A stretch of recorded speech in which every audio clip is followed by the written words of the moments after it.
Hey everyone, welcome back to Teleos Tribune, and today we're going to be talking about a Tilly Middlehurst, the girl who apparently beat Charlie Kirk in a debate. She whooped his ass so bad, they say. It's actually kind of funny. She's a radical feminist, which is now, she's actually caught up in some drama with Andrew Wilson, which is why I'm making this video.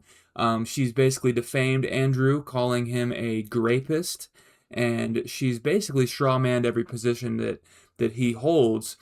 She's also refused to debate Andrew, probably because she knows that Andrew will absolutely dismantle her worldview.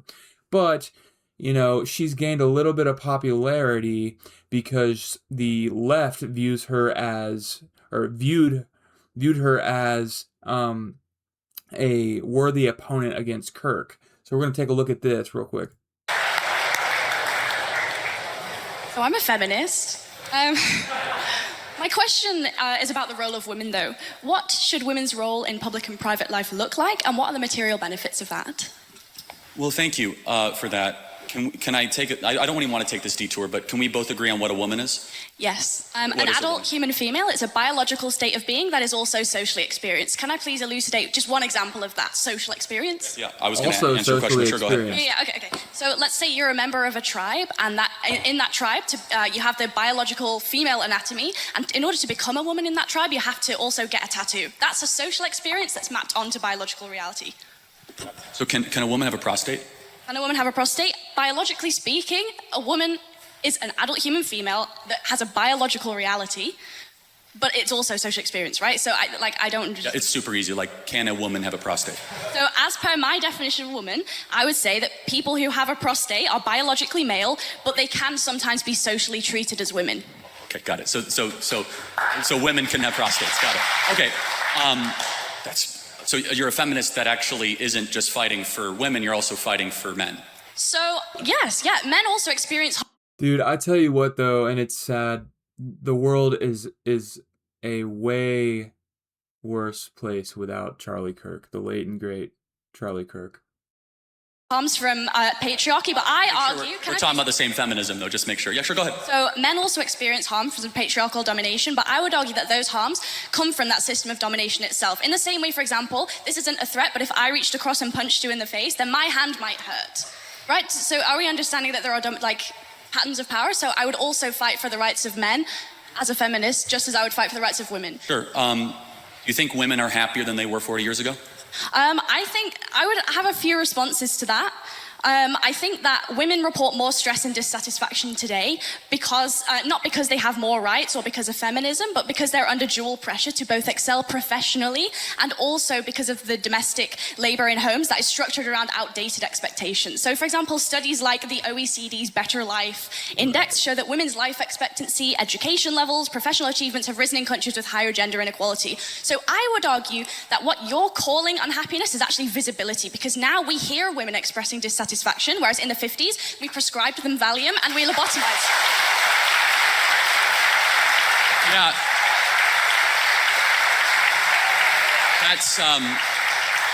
That's really rich. I didn't know women not to complain 50 years ago. That's funny. We've always... No, hold on a second. Why are suicide rates going up more for women?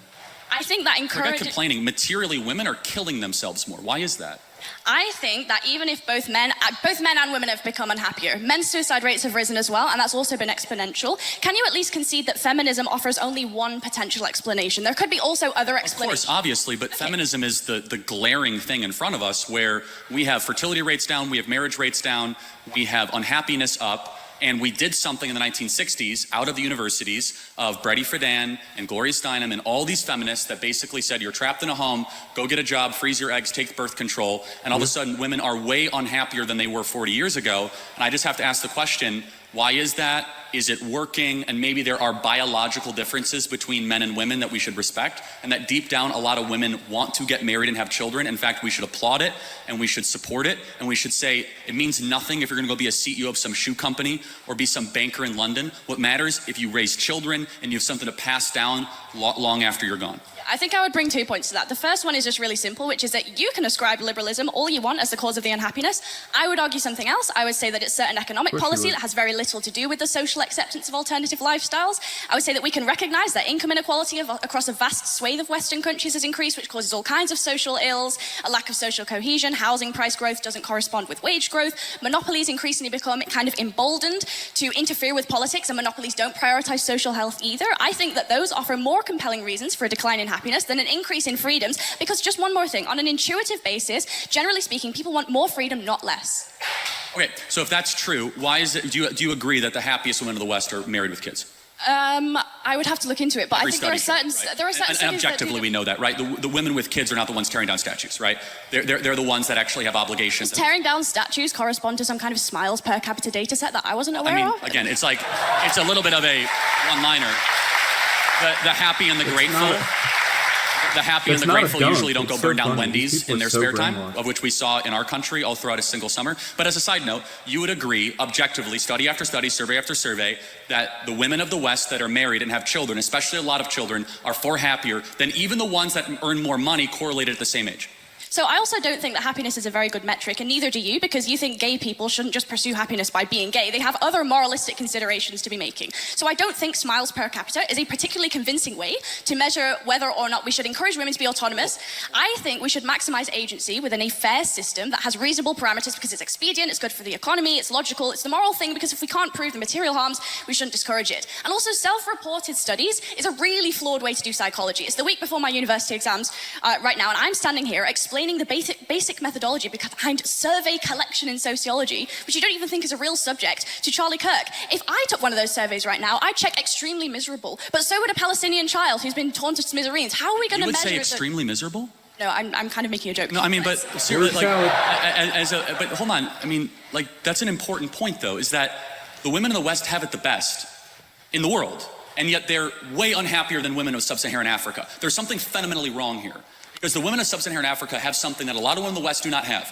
The women in the West have cats, and they have good jobs, and the women of sub-Saharan Africa, they have a belief in the divine, and they have kids. And maybe there's a biological undercurrent that is keeping a lot of women from realizing their full potential. Her whole point here is basically my autonomy. Basically, I mean. And so without reading your phone and just connecting. I'm not really reading my phone. Well, it's fine. Sure, then you can answer without it. Fair enough. Would you agree that it's a good thing that more women get married and have children in the West? I would ask you, would you say that a sub-Saharan African woman who's experienced female genital mutilation and checks extremely happy in a survey, and I also would check extremely happy in a survey, who do you think would be objectively more happy, even if they both check the same answer? No, again, so I fully, if you want to talk about how Islam mistreats women, we could talk all day long. Like, I'm all for that. Me too. Okay, good. So we agree. Yeah, absolutely. We actually agree have on many things. And we should shut off Muslim immigration to the UK, right? We totally agree. I think that all religious fundamentalism is bad, and if you take that logic, we should also not allow evangelical Christians into the UK either. Hold on. So hold on a second. Hold on. That's funny. Hold on. Fundamentally different. Can you show me what would your example, because I have 50, of a single Christian country that you would say mistreats women, right? America. Oh, really? Yes. We had a female woman vice president. We had a female vice president, a female speaker of the House. Women earn more. How far has the UK fallen, guys?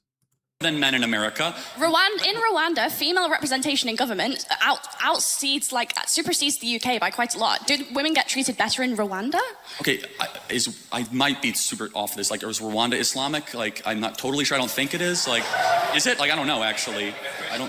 It's not. So, again, we were just talking about Islam. It's a little bit of a side note, but you must be morally clear, because you brought up female genital mutilation, which is a teaching of the Islamic faith. But as a side note, like, again, this is very important, which is, I'm not here to require you to do anything or not. I'm making a simple observation, which is objectively true regardless. The women of the West are miserable, and they're miserable for a reason, because we've told them to suppress how they are made by God and pursue something else and get a bunch of trinkets and get a bunch of promotions, and they end up at 38 years old with a big flat in London, and they're miserable.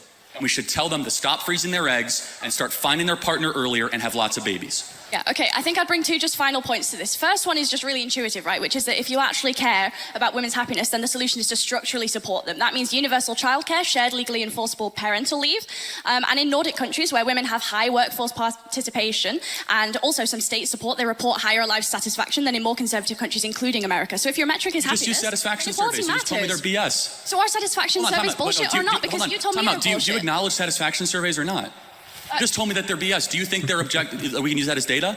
I don't think that yes or no? It's the only sole data set, but it is a data set that necessarily you told me they're so flawed and you self-report. Okay, by the macro self-satisfaction data, I am correct. And you are right. When you have paid family leave, you are happier. I'm actually a proponent of that. At Turning Point USA, we pay for 6 months when somebody has a child. I think there's a lot of agreement we can have on that. We need to encourage having more children. I think the Hungarian child policy is phenomenal. We should look at that because the greatest thing that is plaguing the West is we're not having enough kids. And it's not just bad because we won't have a future. It's also bad because the present is awfully miserable for too many women as well. Okay, in which case I think we get... Do I start bringing this to a close, please? Okay, I think just one final thing, which is that in which case we get to a really interesting argument about what parts of womanhood can be demarcated to the social and what kinds of womanhood can be demarcated to biological. So, for example, my anatomy is demarcated to the biological, but the fact that I might potentially be a better nurturer than a man, I would demarcate that to the social, you might demarcate that to the biological, in which case we have differing moral scales of value. I would ask why we should necessarily prioritize your moral scale of value, which prioritizes things like the birth rate, when in actual fact there are various other moral scales of value. And if you yourself are a free market American, why is it the case that you would not, like the previous speaker noted, I've already answered, extend personal freedoms towards all spheres, including a private sphere? I believe in absolute truth claims, and it's absolutely wrong and bad when a society stops having kids to replace their own population, and then you have to import the third world, and you become the third world. Yeah. Her basically her positions are morally addled. She's not focusing on the right things. It's funny, really, because I think the crowd here being so brainwashed and leftist, applauding after she speaks, makes it seem like she won here. But really, if we look at long-term social data, Charlie's argument is grounded more in like actual measurable trends rather than ideology. There's across decades of research in the U.S. and Europe, marriage and stable family formation consistently correlate with higher life satisfaction, better mental health outcomes, greater financial stability, better mental health outcomes, greater financial stability, and just better outcomes for children. I just kind of looked into some of these surveys that Charlie was talking about. It's funny because Charlie caught her in a contradiction. She wanted to use surveys for her points, but when Charlie wanted to use surveys for his points, she didn't like that, called that out. So, I don't think she quite beat Charlie Kirk in a debate. That's kind of a long shot. I actually think she got beat here. She just tried to speak a lot and use word salad to try and make it look like she won. But large surveys from organizations like the Pew Research Center and long-running social studies show that married parents report higher average meaning in life and lower rates of loneliness than unmarried adults. Now, that doesn't mean every individual must follow one path, but it does suggest that family structure is socially stabilizing. And that's kind of Charlie's whole point here. Feminism views men and women as sort of, as Andrew would say, interchangeable widgets, right? The idea that that we're the same, right? That we're the same people, that women can do everything that men can do. And it's just not the case. And it isn't that women are less of value as a person. It's just that men sort of hold up the infrastructure of society, and they are able to do certain things that women can't, and vice versa. So fundamentally making men and women different, and we are, as Michael Knowles would say, we are complementary, not equal, but we are complementary. And I think that's true, and I think a lot of feminists basically they argue for the destruction of the patriarchy, which the patriarchy is inherently ingrained into society because we, men, we sort of are the leaders. We're the stronger sex.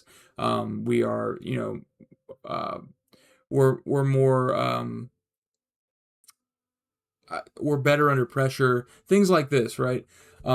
So, at the same time, fertility collapse across Western nations presents real economic and social risks.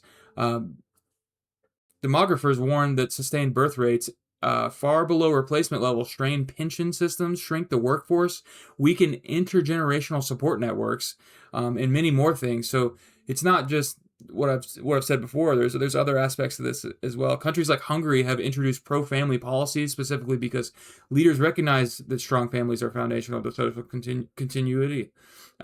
Charlie's philosophical point is that freedom alone does not guarantee fulfillment. Modern society often promotes career status and consumer success as ultimate goals, yet rising rates of loneliness, anxiety, and social fragmentation suggest many people still seek deeper sources of meaning, often found in family, community, long-term responsibility, God. Supporting is about recognizing that stable families benefit adults, children, and society as a whole. And these are some of the things I took from her argument and Charlie's, and how I broke it down, and sort of the research that I did on it.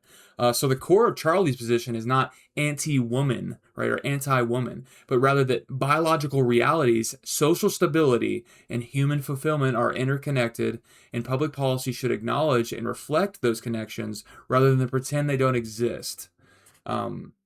So, I really do think Tilly really did get beat here.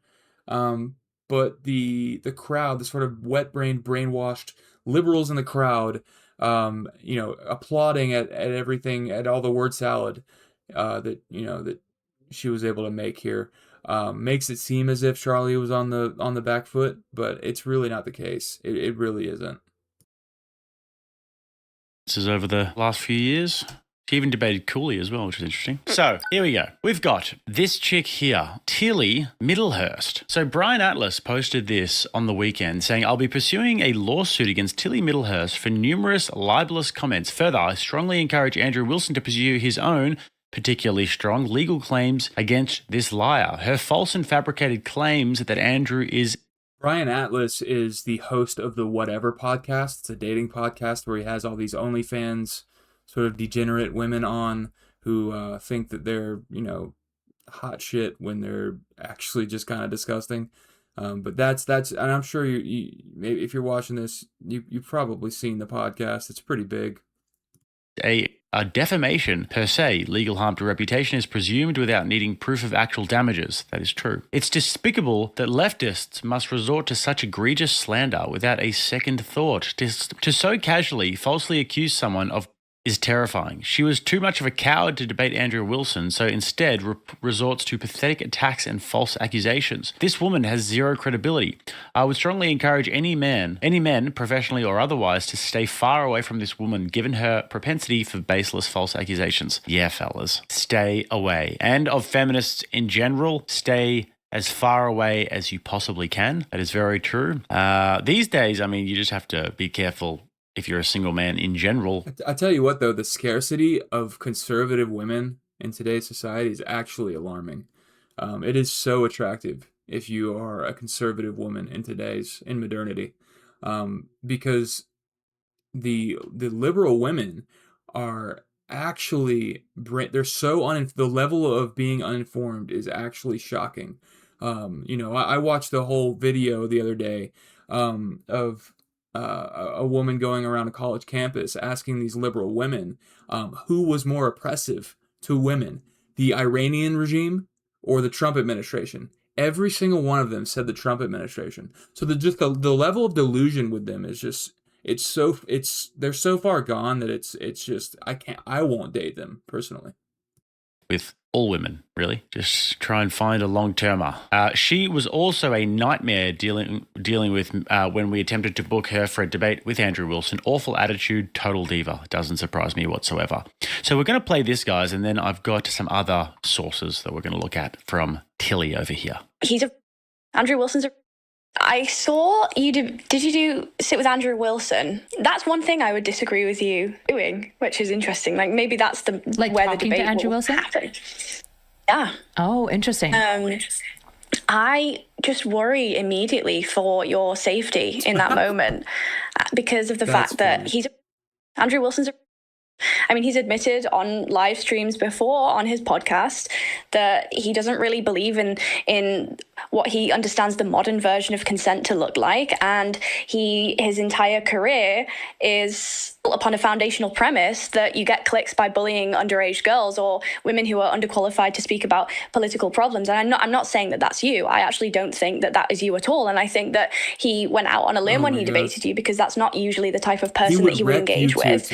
But like, I think that that's for the men. I think Andrew Wilson is for the men to tackle, because his audience are so. I mean, I've probably watched 20 hours or more of his podcast, and so at this point, you know, I've obviously got my disagreements with Kyla politically and culturally in terms of the debate sense and feminism and all that. But the fact that she can sit there and just listen as this woman slanders Andrew, somebody who Kyla's had many different interactions with, and, you know, they've gone at it back and forth and they've had robust disagreements. But I guarantee you, without a shadow of a doubt, that if somebody made such a slanderous, libelous claim against Kyla to Andrew, he would immediately pull them up and ask them for proof of that and ask for the evidence for that claim. You cannot just go around calling people like that. Like, absolutely mind-boggling stuff. Yeah, but this is what they do. This is what... I hope they do end up pursuing legal charges. I know that she is from Britain, and you can get thrown into jail over like text messages and social media posts now over there. So I don't know if there's any British lawyers watching this. I guess hit up Brian Atlas and Andrew Wilson. I'm sure they could use your help. But I hope they do pursue legal charges in this. And if you like today's video, please like and subscribe. This is a new project for me. I plan to upload weekly. Leave a comment below. Leave me some feedback. Tell me what you think about this whole situation. I hope you guys have a blessed rest of your day, rest of your week. I'll see you on the next one.